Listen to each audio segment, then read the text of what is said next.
All right, so let's talk about our theme of the week as we watch ourselves jet boating through the beautiful Mount Aspiring National Park, famous for its beautiful sceneries, but also its pesky sandflies. So there is multiple ways to get, to get rid of the sandfly and to avoid being bitten by sandflies, such as, staying indoor for the entirety of New Zealand summers. But who wants to do that? Or wearing green tops or teal tops, which are famous for, repulsing sandflies. But that is a lie, and you shouldn't always believe people on the internet. We have 10 real ways to avoid being bitten by sandflies in this video. Plus, we're gonna have a few questions. We're gonna answer a few questions about sandflies in New Zealand. So, well, the jet boat is started. So let's start as well, shall we? Yes, let's begin. Alright, so the first way to avoid being bitten by sandflies is actually pretty simple. It's basically to keep moving.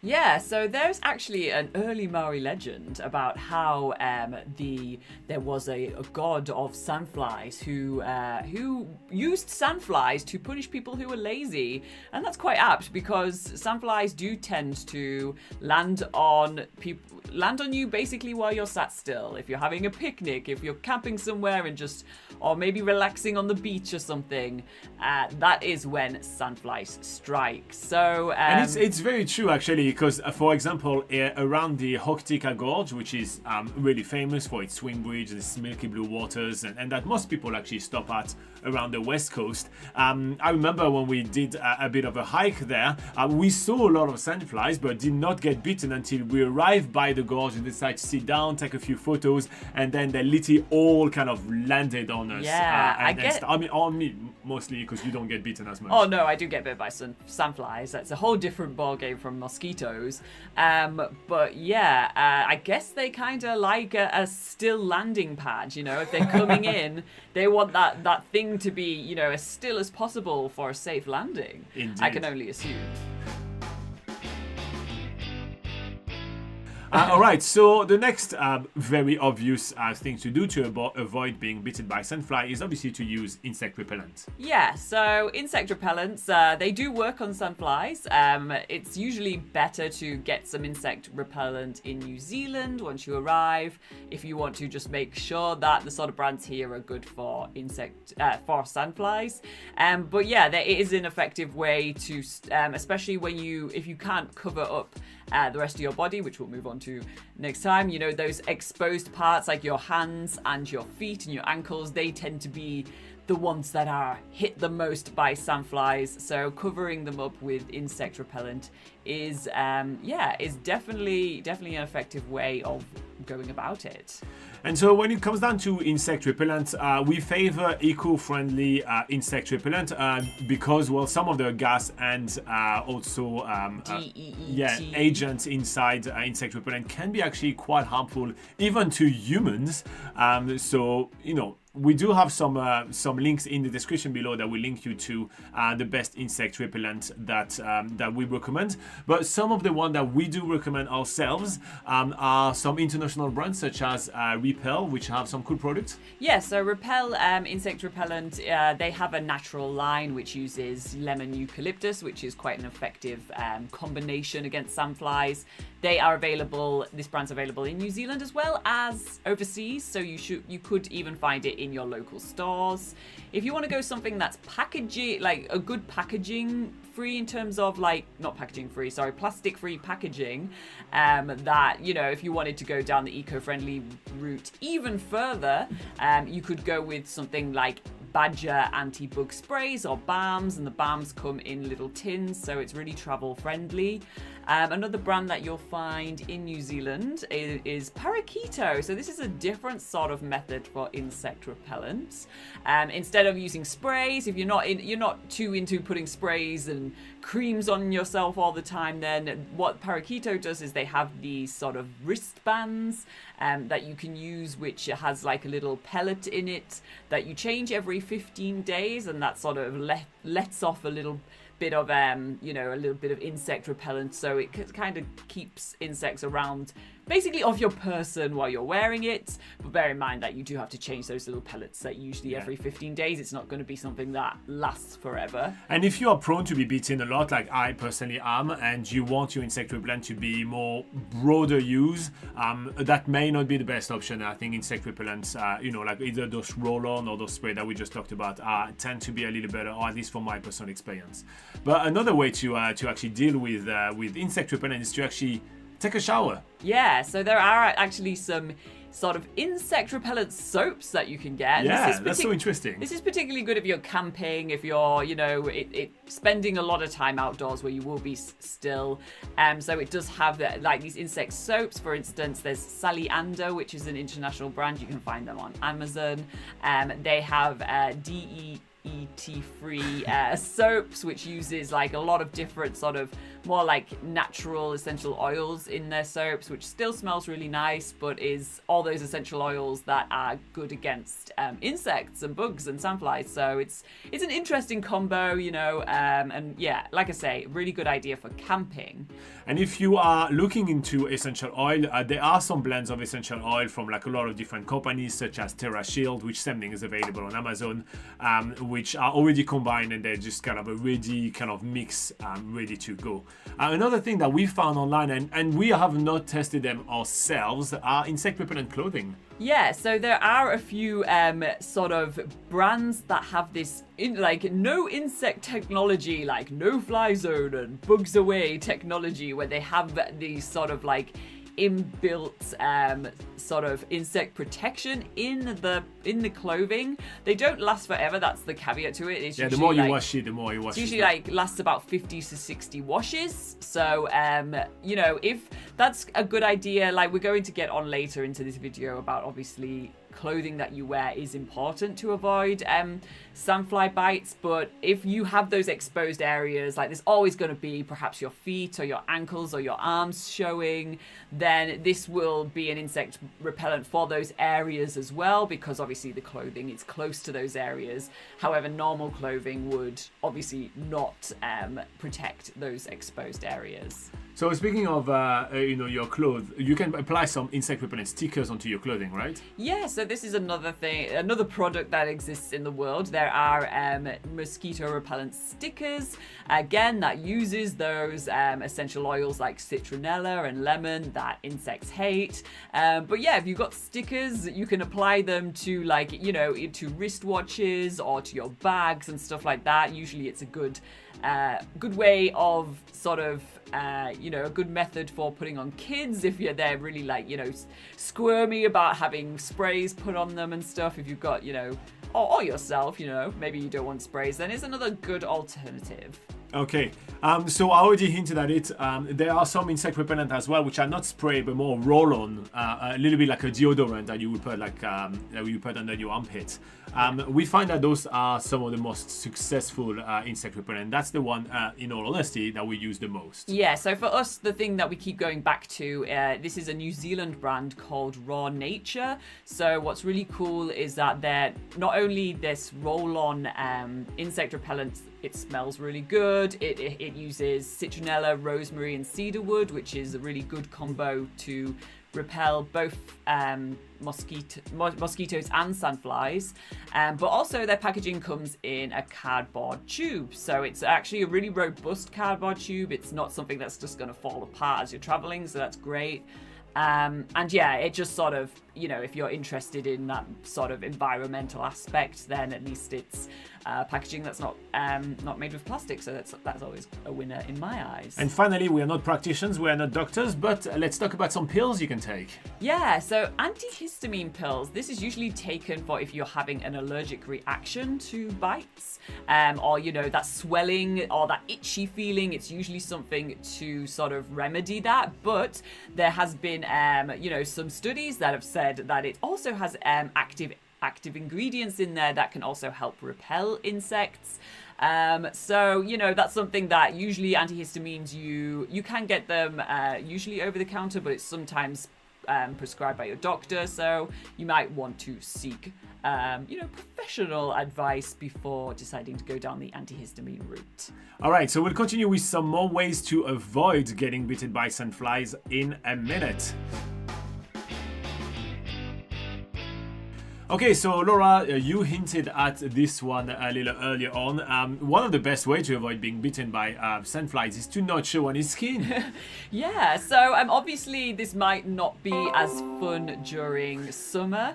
If you're feeling warm and you want to shed some layers and stuff. But yeah, any exposed skin is skin that sandflies can get to. So what you can do is choose to wear like long sleeve tops, long sleeve pants. Long leg pants. Yeah, pants. Full-length pants. Full-length pants. So yeah, like what we would usually do if we're hiking, we'll wear some like thin hiking pants, even like a hiking, a thin shirt if we're hot, like something that is going to cover ourselves not only for sandflies, but for sun protection. I was exactly about to say that. Anyway, in New Zealand, the UV levels are very, very high and you can burn extremely fast. You'd be surprised at how quickly you can get sunburn. So even if it's a beautiful summer day, having a thin kind of hiking pants, that will cover full length, and something for your hiking shirts, or even maybe a buff, is very, very advisable. And so on top of sun protection, it also helps with the sandflies, which is quite good. Yeah, so that's two birds with one stone right there. Okay, so in the comments we were hinting at that. There are some different time of the year that we, have more sandfly activity than others. So no matter what, there's going to be sandflies in New Zealand, right? No matter the season you're traveling. However, the shoulders and low season tend to have a little bit lower activities, yes. right? Absolutely. So summertime, which is between December and February, this is when sandflies are the most prolific. There's a lot of sandflies around, so that's if you're really like, oh, I want to avoid sandflies as much as possible, then traveling outside of those seasons, especially more towards winter, so more towards June, July, August, September time. That would be a better time to try. Look how clear the water is, by the way. Oh, I know, it's beautiful. Yes, continue. And the beautiful reflection of the trees and the mountains. Oh, so good. But yeah, just avoiding that summer season is definitely a way to reduce the amount of sandflies. Like Robin says, they can be around all year in the West Coast and Milford Sound. But to reduce that sandfly biting happening elsewhere around the country, then it's best to travel around in the low and shoulder seasons. Indeed. Sandflies have certain type of natural habitat where they thrive more than others, and water. Yes. Water is definitely a major kind of aspect as to will there be a lot of sandflies around or not. If you're about to stop and picnic during a hike on the west coast of the Southland and you're nearby water, there will be a lot of sandflies. So basically, try to not hang out too much near water. Yes, so sandflies thrive in humid areas and where there is running water. So especially around beaches, lakes, riversides, and wetlands. That's where you're going to have the most issues. And that's not to say that there'll be absolutely none outside of those areas, but that is where there's the most sandflies around running water. So yeah, maybe choose to have that picnic somewhere else other than that waterfall, as Robin and I did experience just a few months ago. We went to see Whiskey Falls in the Nelson Lakes National Park, and we were like, oh yeah, we'll go and have our lunch right next to the waterfall. It will be beautiful. We were absolutely destroyed. The sandflies were dive bombing on us. We were like, okay, we need to find somewhere else to have a picnic. We took 2 photos and then started hiking again, and we literally kept on eating our sandwich as we were walking back. That is how much sandflies there was over there. Yeah, so it was easier to keep moving than sitting down. Yes. So yeah, just if you just basically avoid staying put near some running water, and go to a drier place to relax and have that lunch of yours. Another kind of a thing that kind of affects sandflies is the winds, because they're not the best flyers in the world. So if it's very windy, you may be lucky. Yeah, so this one you can't really control yourself, but you can pray for wind. If maybe you're a spiritual person. Travel with a fan. True. So yeah, that's just one of the things that it's like, yeah, they're not so, on windy days, you tend to be bothered less by sandflies. So Yeah, not much you can do about that, but you know, that's always an upside to if you're having crappy weather. And you know, 4 seasons in one day, that's the advantage in New Zealand. You can get different weather conditions all in one day. So yeah, hope one of those is wind. To be fair, the way you can adapt to that is that if you do have, like, I don't know, a helicopter tour or something, you know, that you need to plan between those 2 days, and another one of your activity is to do a hike, well, the windiest of both days is the day you should choose to do your hike, and then you do your other activities such as your helicopter tour, you know, when it's not too windy, yeah, definitely, etc. So you can kind of adapt a little bit. Helicopter tour would be a good way to avoid sandflies, that's for sure. Yeah, because the places that we're featuring right here, like for example, stopping right in the middle of the Mount Aspiring National Park, in the middle of the West Coast right now, where we actually on that jet boat tour, we're going to offload and go take some photos there, and you know, kind of enjoy this very, very remote and unique place. This is a prime spot to be eaten alive by sandflies. If we were to just like sit down right here and... We had to talk to ourselves a few years back. And be like, don't get off the boat. You're silly. Yeah. But from memory, I know that we're just like walking around a bit here. So it's fine when you're walking around. But yeah, as soon as you sort of sit down to get comfortable, the sandflies will quickly make you uncomfortable. So indeed. Yeah.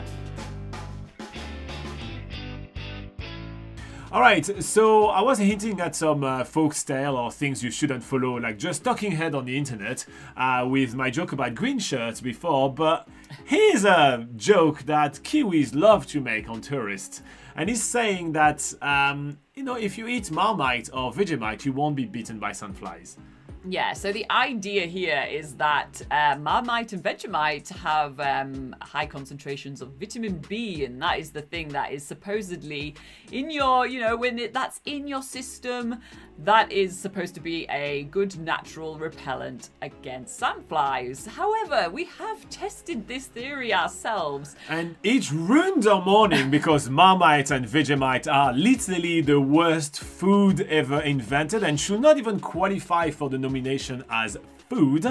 But yes, continue, please. Don't do that to you guys. Do yourself. We have it on the list because enough people told us about it that it was worth putting on the list. But it's baloney beyond baloney. Yeah, so I mean, I guess maybe you have to have been eating it since you had teeth. You don't even need teeth for Vegemite or Marmite. So no, you just need parents that hate you. Yeah, so probably like, I guess Kiwis have been, you know, brought up to be spoon-fed with Vegemite and Marmite since they were babies. And that's why they have a better, you know, can better fend off the sandflies because that's so in their bloodstream or whatever. But yeah, after trying it maybe for I guess a few months, we went through almost a full pot of Marmite on our toast every morning, and we personally did not reap the benefits of that vitamin B intake against sandflies. So yeah, other good foods with vitamin B in, for instance, is bananas, and that's much tastier. So if you want to try this vitamin B you know, experiment for yourself, try and find a different food that has a lot of vitamin B, and you'll probably have a better time with it.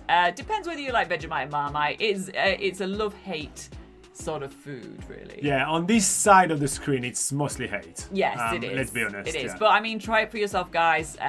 You know, a lot of people do really love it, so go for it. Indeed. Let's continue with our list of ways to beat the bite, and let's talk about pills. So there's multiple type of pills that you can be taking, and again, we're not physicians, so here's some ideas, and we hinted at both of them already. Yes. So jumping on the vitamin B theme, if you do not want to eat vitamin B, then you can take vitamin B as a supplement. So yeah, there are vitamin B tablets available. Give that a whack. Again, this is stuff that we've kind of tried ourselves before. Doesn't work. It didn't work for us. Nah. Like, we definitely, earlier in the video, the things that have worked for us personally, we kind of talked about earlier. However, we still wanted to mention these other sort of ideas and theories and things that people have told us worked for them. And it could well work for you as well. So, I mean, if you're like, oh yeah, my vitamin B diet, I've got such a good vitamin B diet right now, then maybe it's going to be great for you. So yeah, definitely worth mentioning. And another type of pill that you can be taking, and we did hint at that a little bit earlier on in the video, is antihistamine pills as well. Yes. So for the same reasons. Yeah. Alright, so another way to avoid being bitten by sandfly is to avoid a certain section of New Zealand altogether. And we already hinted at it with the video we're currently playing and with our stories in the Nelson Lake. Which region should we avoid? Yeah, so if you want to avoid sandflies as much as possible, then it's sad to say, but maybe avoid the west coast of New Zealand. So the west coast is a region on the South Island, obviously on the west coast, and yeah, this is the place which is just notorious for lots of sandflies all year round. If you want to, relax at that holiday park near Milford Sound, then it's one of the places where there's so many sandflies you just can't sit outside for too long. So we would not want to say avoid anywhere in New Zealand, but when it comes to sandflies, it is a solution. Just avoid the west coast. But you'll miss out on amazing sceneries like this one. Yeah. All right. Next up, we'll just talk about how to stop sandbite from itching. That's a hard sentence right here. And you still messed it up. Well, it's the you hard said sand bites.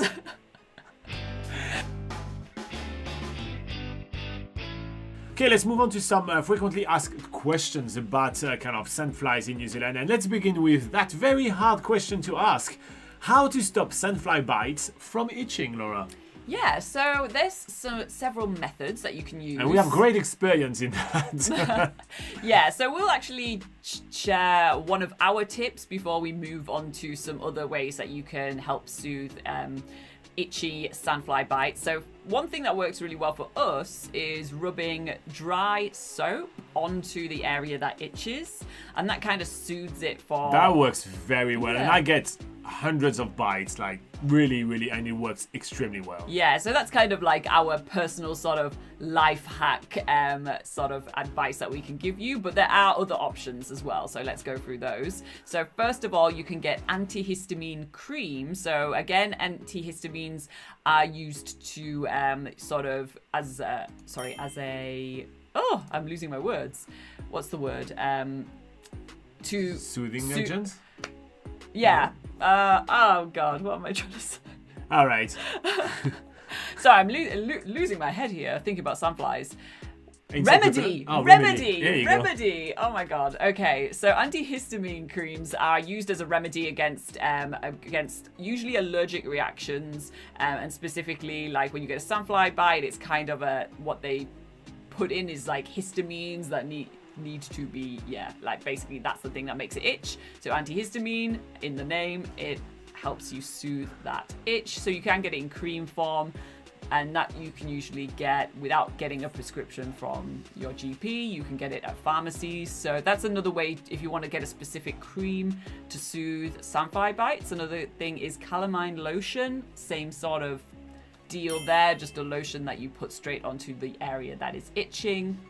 And then if you have so many sandfly bites, maybe you're trying to hit a large area, and usually a little bit stronger in dosage, then antihistamine pills are a thing, where again that's sort of like, usually people also take them as allergy tablets for hay fever, that sort of thing. So antihistamine pills are another way to sort of remedy the itchy feeling that you get from sandfly bites. But again, they are sometimes needed to be prescribed from your doctor, so you might want to talk to your doctor first before going down that route. Indeed. So now the one thing I want to address when it comes down to bites being itchy is that the worst thing you can be doing when you are bitten by sandfly is to excessively scratch the itch. If you happen to break the skin, this could lead to a secondary infection and make the matter worse. So you really need to resist the urge of scratching your sandfly bite. Even if you were to do nothing, use none of the tips that we just gave you about how to stop the sandfly bite, the itch should stop within 1 to 2 days. So I know that you're gonna really want to itch, to scratch that itch, but try to resist that urge, and that will actually make a significant significant difference to the rest of your week. All right, so another question that we receive quite often about Sandfly and most importantly to like insect repellents, you know, in New Zealand, is do you really need an insect repellent when you travel to New Zealand? Are we just blowing that out of proportion right here? Is there really a lot of Sandflies, or are we kind of sweet to travel without an insect repellent? Well, we would highly recommend that you do travel to New Zealand with insect repellent. We consider it an essential for traveling. If I didn't make that clear yet, yeah. I am being eaten alive by sandflies every time they're around. Yeah. So the good thing, at least the good thing is that sandflies don't carry diseases. So you're not going to get any you're not going to get a disease or any viruses from sandflies in New Zealand. However, just the itch that the bites leave can be so maddening sometimes. They can really just be really uncomfortable, and they can put a bit of a downer on your day. So just to avoid that in itself, that is why we really recommend to have some insect repellent just to stop those bites that can drive you a bit crazy. And so another question that we receive often is, and we talked a little bit about it already in the video, DEET is an ingredient which is found in a lot of really mainstream chemical insect repellent. What's wrong with it? Why are we saying not to use that? So DEET, first of all, it can be quite damaging to your own skin if used in concentrations of 30% or more. So, and it's definitely something you don't want to use on children or infants. So people that have, younger skin, more sensitive skin, it's really, it's quite a sort of pungent strong chemical agent, so you might just want to avoid putting that on skin, especially younger, more sensitive skin. On the other hand, it's also quite toxic to aquatic life and to bird life as well. So although you're not going to be spraying it at birds' faces while you're traveling around New Zealand, I'm sure, but on the off chance that, for instance, you drop a bottle of it into a waterway or something like that, it can be quite damaging to the environment. So it's just one of those things. If you want to, there's other alternatives that are still really effective, so why not go with those alternatives that are better to yourself and the environment rather than more chemically ones. All right, and so let's wrap it up with talking about the thing that we know don't work and are just pure baloney. So I hinted at it at the beginning of this video, wearing green or teal color clothes. Some folks say that this repel insect. It's absolute nonsense. That doesn't work. Some sort of crystals. Some people sell some weird crystal jewelry, like salt crystal jewelry, saying that the salt will push the insect away. Hell no, that does not work, and that's baloney. The copper or those kind of metal kind of jewelry or apparatus, those things don't work as well, or at least this is our experience. And finally, and we did hint at it quite a lot beforehand about the Vegemite and Marmite. It may work for some Kiwis that have been fed Marmite and Vegemite for their entire life, but it will just ruin your morning, and from what we found, that does not work.